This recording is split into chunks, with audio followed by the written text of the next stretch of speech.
Good afternoon. I'm Mr. Coleman with your latest video in the series Maths Revision Outside the Classroom. Today's topic, number 7, is straight line graphs. Right, let us start with how we plot a straight line graph. Normally we are given an equation such as y equals 2x minus 3. This means that to obtain the y coordinates for the graph, we multiply the x coordinates by 2 and subtract 3. For a straight line graph, we need a minimum of 3 points. 2 plus 1 for a check. So let us first start by creating our 3 points for y equals 2x minus 3. It's a good idea to have some straightforward points, one positive, one negative, and 0. So I often use minus 2, 0, and 2 as my x coordinates. So if we do that, starting with when x is 2, y is 2x minus 3, so it's 2 times 2 is 4, minus 3 is 1. So one of our points on the graph is 2, 1.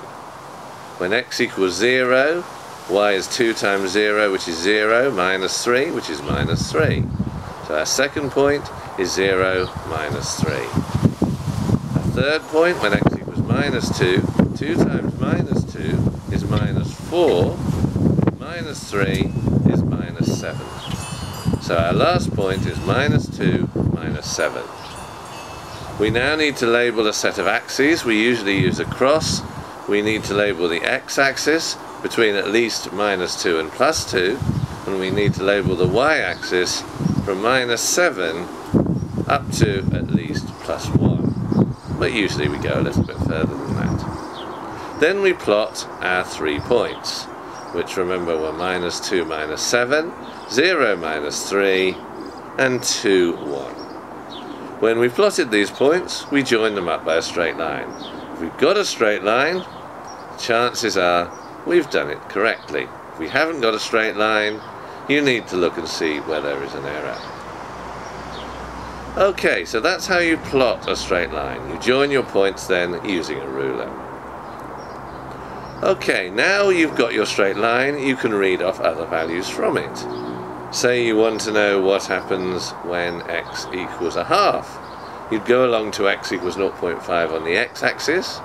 You'd go up to the graph with a dotted line, read across to the y-axis, and you should get the value minus 2. You should get minus 2, so check that. Similarly, if you want to know the value when y equals minus 4, you go up the y-axis to minus 4, you read across to the graph, read down to get the x value, and the x value would be minus a half. Should be minus a half. Right. We also need to know how to find the gradient and y-intercept for a straight line. Usually in this case you are given the straight line and asked to find its gradient and y-intercept. The gradient is the rate of change for every 1 unit you go along the x-axis. So, in order to find out what the gradient is, we choose 2 points on the line. It's a good idea to choose 2 nice whole number points where both the x and y coordinates are whole numbers, if that's at all possible.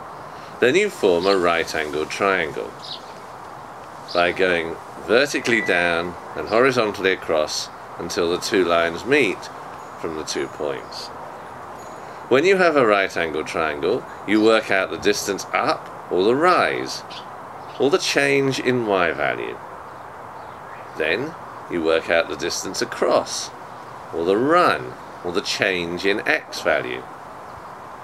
When you have those 2 numbers, you divide the rise by the run, the distance up by the distance across, the change in y by the change in x. The value you get is called the gradient. If you get a value like 6 over 3, you would simplify that to 2. But if you get a value like 4 over 3, you generally leave that as 4 over 3. And quite often you get fractions like 1/5 or 2/3. You leave those exactly as they are. There's no need to convert them to decimals, though it is perfectly alright to write a gradient as a decimal. If the line slopes downhill from left to right instead of uphill, we say that the gradient is negative because the y values are going down as you go further along the x-axis to the right. Such a graph has a negative gradient. You work out the rise over run, the up over across, in the same way as before, using the right angle triangle, but you remember to put a minus sign in front of the gradient. So uphill from left to right is positive gradient, downhill from left to right is negative gradient. The gradient is the rise over the run, or the change in y for what 1 unit change in x. Right, that's the gradient. Now we need to work out the y-intercept, and that's very straightforward. The y-intercept means where the graph intercepts or crosses the y-axis. You simply find the point where x equals 0. Go up the y-axis at x equals 0. Where the graph cuts the y-axis, that is the y-intercept. The equation of a straight line takes the general form y equals mx plus c. That means to obtain the y coordinates, you multiply the x coordinate by m and add c. The m stands for the gradient and the c stands for the y-intercept. So say we worked out our rise over run as being 3/2 and our y-intercept as being -4, then the equation of our line would be y equals 3/2x minus 4. If, however, our gradient was -3 and our y-intercept was +1, we would write our equation as y equals -3x plus 1. If our gradient was -1/2 and our y-intercept was at 2.5, we could write down our equation as y equals -1/2x plus 2.5, or y equals -1/2x plus 5/2. So the equation of a straight line is y equals mx plus c, where m stands for your gradient and c stands for your y-intercept. Your c is obtained by finding the point where the graph crosses the y-axis. The m is found by drawing the right angle triangle between 2 points and calculating rise over run. I hope you found this video useful. Now is the time to go and practice some questions on straight line graphs.